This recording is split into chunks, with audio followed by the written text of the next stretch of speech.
ഉച്ചക്ക് നല്ല ആവി പറക്കുന്ന ചൂട് ചോറിൻ്റെ കൂടെ ഈ ഒരു നാടൻ ഉള്ളിക്കറി ഉണ്ടെങ്കിൽ പിന്നെ വേറൊന്നും വേണ്ടി വരില്ല. വളരെ നിസ്സാരമായിട്ടുള്ള ഇൻഗ്രീഡിയൻസ് വരുന്ന, അധികം ആഡംബരമൊന്നുമില്ലാത്ത, എന്നാൽ രുചിയിൽ കെങ്കേമമായിട്ടുള്ള ഈ ഒരു ഉള്ളിക്കറിയുടെ റെസിപ്പിയാണ് നമ്മളിന്ന് നോക്കാൻ പോകുന്നത്. അപ്പോൾ നമ്മുടെ വീഡിയോ ആദ്യമായിട്ടാണ് കാണുന്നതെങ്കിൽ നമ്മുടെ ചാനൽ സബ്സ്ക്രൈബ് ചെയ്യാനായിട്ട് മറക്കല്ലേ. കറിക്ക് വേണ്ടിയിട്ട് നമ്മളിവിടെ 1/2 കിലോ ഉള്ളിയാണ് എടുത്തിട്ടുള്ളത്. ഈ ഉള്ളി നന്നാക്കാനായിട്ടുള്ള എളുപ്പത്തിന്, അതായത് തൊലിയെല്ലാനും എളുപ്പം പൊളിച്ചെടുക്കാൻ വേണ്ടിയിട്ട് നമ്മൾ 1 മണിക്കൂറോളം ഈ ഉള്ളി വെള്ളത്തിൽ കുതിർത്തി വെക്കുന്നുണ്ട്. അപ്പോൾ കുതിർത്തി വെച്ചതിന് ശേഷം അതിൻ്റെ ഞെട്ടും താഴത്തെ ഭാഗവും ഒന്ന് കട്ട് ചെയ്ത് കളഞ്ഞാൽ ബാക്കി തൊലി കളയാനായിട്ട് വളരെ എളുപ്പമായിരിക്കും. ഞാനിവിടെ 1 മണിക്കൂറോളം കുതിർത്തി വെച്ചതുകൊണ്ട് എനിക്ക് എളുപ്പം ഇതിൻ്റെ തൊലികളെല്ലാം തന്നെ കളഞ്ഞെടുക്കാനായിട്ട് പറ്റി. എല്ലാ ഉള്ളിയും നമ്മൾ ഇതേപോലെ തൊലിയെല്ലാനും കളഞ്ഞിട്ട് നന്നായിട്ട് വൃത്തിയായിട്ട് ക്ലീൻ ചെയ്തെടുക്കണം. ഇനി നമ്മൾ കറി റെഡിയാക്കാൻ വേണ്ടിയിട്ട് ഒരു പാനിൽ വളരെ കുറച്ച് എണ്ണ മാത്രം എടുത്ത് ഒന്ന് ചൂടാക്കിയെടുക്കുക. അതിലേക്ക് നമ്മൾ 1 കപ്പ് തേങ്ങാപ്പീര ആഡ് ചെയ്ത് കൊടുക്കുന്നുണ്ട്. അത് മീഡിയം ഫ്ലെയിമിൽ വെച്ചിട്ട് അതിൻ്റെ ആ ഒരു കളറ് മാറുന്നത് വരെ നന്നായിട്ടൊന്ന് കൈവിടാണ്ട് മിക്സ് ചെയ്ത് കൊടുക്കുക. ഇനി ഇതിലേക്ക് നമ്മൾ 2 ടീസ്പൂൺ മല്ലിപ്പൊടിയും 1.5 ടീസ്പൂൺ മുളക് പൊടിയും, ഇനി ആവശ്യത്തിന് മഞ്ഞൾപ്പൊടിയും, ഇനി 1 തണ്ട് വേപ്പിലയും കൂടി ഇട്ടിട്ട് വീണ്ടും നന്നായിട്ട് മിക്സ് ചെയ്തെടുക്കുക. ഈ ഒരു തേങ്ങാപ്പീര നല്ലൊരു ഗോൾഡൻ ബ്രൗൺ കളർ ആകുന്നത് വരെ നമുക്ക് മിക്സ് ചെയ്ത് കൊടുക്കാം. കരിഞ്ഞു പോകാൻ പാടില്ല, അത് പ്രത്യേകം ശ്രദ്ധിക്കണം. അപ്പോൾ ഇത് നമ്മൾ വിചാരിച്ചതുപോലെ തന്നെ നന്നായിട്ട് ഫ്രൈ ആയി കിട്ടിയിട്ടുണ്ട്.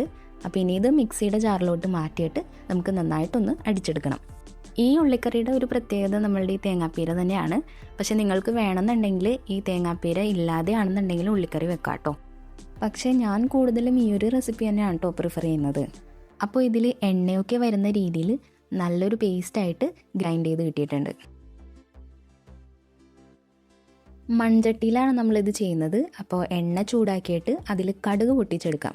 കടുകെല്ലാം പൊട്ടിയതിന് ശേഷം നമ്മൾ 2 വത്തൽ മുളകും 2 പച്ചമുളകും ഇതിലോട്ട് ചേർക്കുന്നുണ്ട്. ഇനി 2 തണ്ട് വേപ്പിലയും കൂടെ ഇതിലിട്ടിട്ട് ഒന്ന് വഴറ്റിയെടുക്കാം. അപ്പോൾ ഇതെല്ലാം നന്നായിട്ട് വഴറ്റിയെടുത്തതിന് ശേഷം നമ്മളുടെ പ്രധാനപ്പെട്ട ഇൻഗ്രീഡിയൻ്റ് ആയിട്ടുള്ള ഉള്ളിയാണ് ഇതിലോട്ട് ചേർക്കാൻ പോകുന്നത്. അപ്പോൾ ഉള്ളിയെല്ലാം തന്നെ നമ്മൾ നല്ല വൃത്തിയിൽ എടുത്തിട്ടുണ്ട്. അപ്പോൾ ഇനി അതും കൂടെ നമുക്കിതിലോട്ട് ചേർത്ത് കൊടുക്കാം. ഇനി ഇതും നമ്മൾക്ക് നന്നായിട്ട് വഴറ്റിയെടുക്കണം. അപ്പോൾ അതിൻ്റെ ആ ഒരു കളറ് മാറുന്നത് വരെ നന്നായിട്ടൊന്ന് മിക്സ് ചെയ്ത് കൊടുക്കാം. അപ്പോൾ ഉള്ളിയുടെ കളറെല്ലാം മാറി വന്നിട്ടുണ്ട്. ഇനി നമ്മൾക്ക് ഇതിലോട്ട് നേരത്തെ ഗ്രൈൻഡ് ചെയ്ത് വെച്ച ആ തേങ്ങാപ്പീര വറുത്തതും കൂടെ ചേർത്ത് കൊടുക്കാം.